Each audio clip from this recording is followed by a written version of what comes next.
పాడుకున్న వారితో కూడా కొంతమందితో మాట్లాడాను. విశ్వేశ్వర స్వామి వారి దేవస్థానం 7 ఎకరాల 50 సెంట్లు ఉంటే దాంట్లో 50 సెంట్లు కోర్టు డిస్ప్యూట్లో ఒకళ్ళు అన్యాయంగా ఇది మాదే అని చెప్పని కోర్టు దావా వేసిన మీదట అసలు దీని యాక్షన్కి కూడా నేను అడిగాను అప్పట్లో ఉన్న ఈవోల్ని, రిటైర్ అయిపోయిన అధికారులని, ఆర్జేసీలని, వీళ్ళందరినీ అసలు ఎందుకు యాక్షన్కి వెళ్ళారు అప్పుడు అని చెప్పానంటే అన్యాక్రాంతం అయిపోతుందండి దేవుడు ఆస్తులు. ఒక 50 సెంట్లు ఆ పక్కనే ఉన్నటువంటి ఒక ఆయన వాళ్ళ అల్లుడు హైదరాబాద్లో ఉంటున్నాడు ప్రస్తుతం. అతను కోర్టుకు వేసాడు. కోర్టుకు వేస్తే హేమంత్ గారు అని చెప్పిన ఒక న్యాయవాది, ప్రముఖ న్యాయవాది గారు ఉన్నారని అంటే నాకు తెలుసు. కాదు ఆయన చెప్పాడని ఈ ఆఫీసర్లు చెప్పారు. ఇక భగవంతుడికి తెలియాలి, హేమంత్ గారికి తెలియాలి, ఎండోమెంట్స్ వాళ్ళకి తెలియాలి. ఆ ఎండోమెంట్స్ వాళ్ళని పిలిచి, అరే మీకు పోయే కాలం వచ్చినట్టుందిరా, దేవుడు ఆస్తులు కాపాడతాకి మీకు జీతం ఇస్తున్నారు. జీతం ఇస్తుంటే ఒకళ్ళేమో ఒక నవాబు గారేమో 33 సెంట్లకి ఎంతకో కాదు 3 ఎకరాలకి దావా వేశాడు, నాదని చెప్పని దేవుడిది. ఇంకొక ఆయన హైదరాబాద్లో ప్రస్తుతం ఉంటున్నాడు, అతనేమో ఏదో గ్యాస్ కంపెనీలో పనిచేసేవాడని చెప్తున్నారు ఎవరు ఎండోమెంట్స్ వాళ్ళు. ఆయనేమో 33 సెంట్లకు ఎంతకో ఆయన వేసాడు. ఒక ఆయనేమో 3 ఎకరాలకి, ఒకళ్ళేమో 50 సెంట్లకు ఒక ఆయనను, 3 ఎకరాలకు ఒక ఆయన, ఇద్దరు వేశారు. కాబట్టి తొందరగా కాపాడుతామంటే ఇది పైకి చెప్తే, సరే ఇంద్రబాబు ఎప్పుడో మేము ఆక్షన్ పెట్టమని ఎప్పుడో చెప్పాము, ఆల్రెడీ లెటర్స్ ఉన్నాయి, మళ్ళీ ప్రపోజల్ పంపించండి అని మా పై అధికారులు చెప్పారు. సరే గబగబా ప్రపోజల్స్ పంపించాం. ప్రపోజల్స్ పంపిస్తే ఆ ప్రపోజల్స్ మేరకు శివాలయం అంటే మాచవరం విశ్వేశ్వర స్వామి మాచవరం శివాలయానికి సంబంధించినటువంటి 7 ఎకరాలు ఆక్షన్ పెడితే ఆక్షన్లో ఎవరెవరు పాల్గొన్నారు, పాడుకున్నది ఎవరు, సూర్య అండ్ సన్స్ బాబు గారు వాళ్ళు, రమణయ్య గారు వాళ్ళు, సూర్య అండ్ సన్స్ బాబు గారి తరఫున పంచకల్ రమేష్ గారు వాళ్ళు, వాళ్ళ కుటుంబం, అట్లాగే మిరియాల వారి కుటుంబం, ఇంకా దాంట్లో ఇంకెవరెవరో చాలామంది ఉన్నారు. దాంట్లో ఆక్షన్కి వచ్చిన వాళ్ళ దాంట్లో దోనేపూడి వెంకటేశ్వరరావు గారు, లిక్కర్ వ్యాపారస్తులు, ఆయన చల్లపల్లికి సంబంధించిన ఆయన, ఇట్లా చాలామంది బందర్లో చాలామంది అంటే ఇంట్రెస్ట్ ఉన్నవాళ్ళు చాలామంది, సుమారు ఒక 50 మందో 100 మందో వెళ్ళి ఆక్షన్ పాడుకున్నారంట. దాన్ని 3 ముక్కల కింద పెట్టారంట ఆ 7 ఎకరాలని. 7 ఎకరాలు దాన్ని పెడితే ఆ 7 ఎకరాలని పాడుకున్నారు. 2005లో అయిపోయింది. అలాగే 2006లో రంగనాయక స్వామి వారిది కూడా ఆక్షన్కి వచ్చింది. ఆక్షన్కి వస్తే బహిరంగ వేలంలో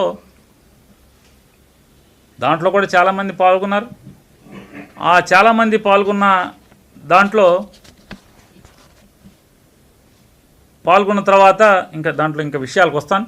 పాల్గొన్న దాంట్లో లింగం రమణమూర్తి అని ఆయన ఒక 2 ఎకరాలు, అట్లాగే సంగా మధుసూదన్ రావు గారు అండ్ పార్టీ ఆయన ఒక 2 ఎకరాలు, గూడూరుకి సంబంధించిన ఆయన ప్రస్తుత ఎంపీపీ గారు అనుకుంటా ఆయన వైసీపీలోనే, మేకల సుబ్బారావు గారు అప్పుడు ఎండోమెంట్స్లో ఉండే ఆస్తుల పరిరక్షణ విభాగంలో చూసేటువంటి ఆజాద్ గారు ప్రస్తుతం కూడా వారు జీవించే ఉన్నారు. వారు ఎండోమెంట్స్లో పెద్ద హోదాలో ఉన్నారు. ఆజాద్ గారు వచ్చారు. అలాగే అసిస్టెంట్ కమిషనర్ గారు ఒక ఆయన పోలిరెడ్డి గారు ఏదో అని చెప్పారు, అప్పుడున్న ఎండోమెంట్స్ జిల్లా ఆఫీసర్ ఆయన, ఆర్జేసీ గారు, హెడ్ ఆఫ్ కమిషనరేట్ నుంచి ఆజాద్ గారు, వీళ్ళందరూ వచ్చి 2 ఆస్తులు కూడా వీరే బహిరంగ వేలం పెట్టారు.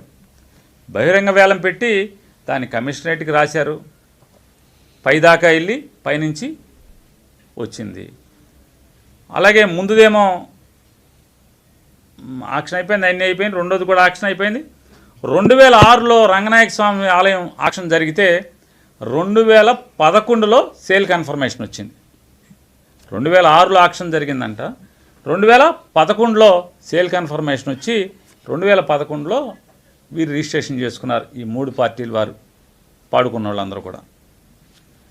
ఇప్పుడు ఈ డాక్యుమెంట్లు చూపించారు, పేరు నాని భార్య, పేరు నాని మామ దేవుడు దాచి దొబ్బేశాడని. అది ఎప్పుడు 2022 సంవత్సరంలో నా భార్య, మా మిస్సెస్ భార్య, మా మామగారు చెరొక 500 గజాలు తీసుకున్నారు. వాళ్ళు చెప్పింది వాస్తవం కూడా. చెరొక 500 గజాలు తీసుకున్నారు, దొబ్బేశారంటున్నారు. 2006 ఆక్షను, 2011లో సేల్ కన్ఫర్మేషను, 2011లో రిజిస్ట్రేషన్ అయింది, 2022లో 1000 గజాలు మేము కొనుక్కున్నామంట. అంటే 1000 గజాలు కొనుక్కోవడం కూడా దొబ్బేసేయంటే అనమాట. సేల్ యాక్షన్ ఎప్పుడు అంటే నేను 2006లో ఉన్నప్పుడు మొదటిసారి ఎమ్మెల్యేని, సేల్ కన్ఫర్మేషన్ 2సారి ఎమ్మెల్యే అయినప్పుడు, 3ఓసారి ఎమ్మెల్యే అయినప్పుడు నేను కొనుక్కున్నానంటారు. అంటే నిజంగా నేనే దేవుడు ఆస్తి దొబ్బేసి ఉంటే తెల్లారేపుడు కన్ఫర్మేషన్ వచ్చి రిజిస్ట్రేషన్ చేసేసుకున్నా. సరే, లింగం ఆనంద్ నా బినామీ అని చెప్పి ఘనమైన గోపిచంద్ గారు మంచి మాటలు చెప్తున్నాడు. లింగం ఆనంద్ గారే నాకు బినామీ అయితే ఎలక్షన్ గెలవంగానే మొన్న అంటే కుల రవీంద్ర కూడా బినామీ అయినా లింగం ఆనంద్ అంతేగా. గోపిచంద్ గారి భాష బట్టి లింగం ఆనంద్ వాళ్ళ అమ్మగారు శిలార్ దాదా గారు మున్సిపల్ చైర్మన్ చేసినప్పుడు కాంగ్రెస్ పార్టీ తరఫున కౌన్సిలర్గా పోటీ చేశారు. అంతకు మించి నాకు ఆయనకి ఏమైనా అక్రమ సంబంధం ఉందా? మరి ఇదేంటి ఇప్పుడు కాదు, 2014లో ఫోటో దొరకలే నాకు. 2014లో మంత్రి బంగ్లాకి వెళ్ళి లింగమానంద్ గారు కుల రవీంద్ర గారితో కలిసి తిరిగారు కదా. ఎక్కడ బందర్ రోడ్లో బంగ్లా ఉండేది కదా తమరిదే. కుల రవీంద్ర గారు గోపిచంద్ గారితో మాట్లాడిచ్చారు. మీరే మాట్లాడిచ్చారు, రాసిచ్చారు, నాకు తెలుసు. ఎందుకంటే అధికారం అనుభవిస్తున్నాడు కాబట్టి ఈ లేటు వయసులో కూడా పాపం మాటలు మాట్లాడుతున్నాడు గోపిచంద్ గారు. మరి అప్పుడు నీకు బినామీనా? ఇది లింగమానంద్ గారు కుల రవీంద్ర గారు పక్కన అంటే కొత్తగా బినామీ.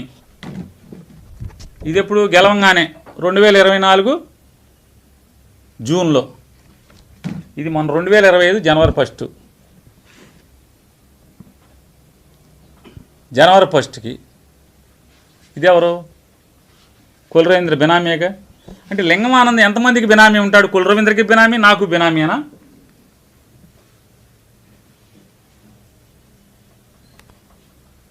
నేను చెప్తున్నాను, వాళ్ళ అమ్మగారు కౌన్సిలర్గా పోటీ చేస్తాం మినహా నేనేనాడు ఎలక్షన్కి కూడా చందా తీసుకోవాలి ఆయన దగ్గర. ఎలక్షన్కి కూడా నేనేనాడు చందా తీసుకోవాలా?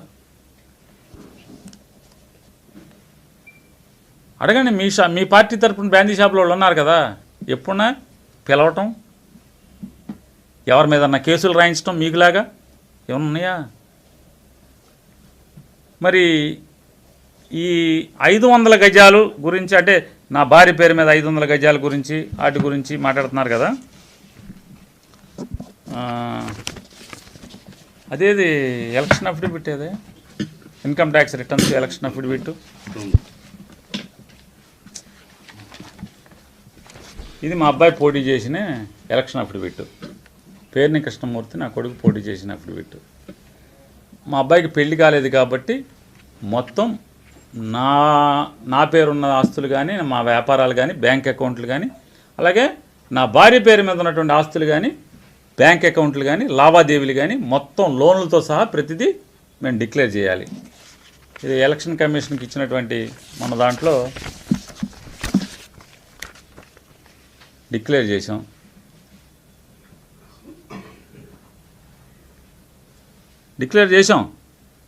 ఏంటి దాపరకం ఎక్కడుంది? రిజిస్టర్ ఆఫీసులో డాక్యుమెంటు, ఇన్కమ్ ట్యాక్స్ రిటర్న్స్లో ఫైల్ చేసాం. ఇన్కమ్ ట్యాక్స్ రిటర్న్స్ ఏదయ్యా చూడు శ్యామ్, చూడ సుధా గారిది ఇన్కమ్ ట్యాక్స్ రిటర్న్స్ మొన్నటిది లాస్ట్ ఇయర్ది. మరి దీంట్లో ఉంది కదా 250 ఇదిగో మా income tax returns. Income tax రిటర్న్స్లో కూడా ఉందిగా ఆస్తి కొనుక్కున్నామని.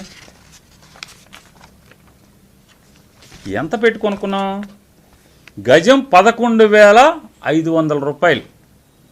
గజం 11,500 రూపాయల చొప్పున 57,50,000 రూపాయలని లింగం రామణమూర్తి గారికి మనీ ట్రాన్స్ఫర్ చేసి రిజిస్ట్రేషన్ చేసుకోవడం జరిగింది. మా మామగారు కూడా 57,50,000 పెట్టి ఆయన కూడా చేసుకున్నాడు. ఎలా ఎందుకు చేసుకున్నారు, ఎట్లా చేసుకుంటే అన్ని ఇన్కమ్ ట్యాక్స్ లింకులు ఉన్నాయి. ఆ లింకులు కూడా మీకు తెలుసు, చెప్తా, దానికి కూడా వస్తా.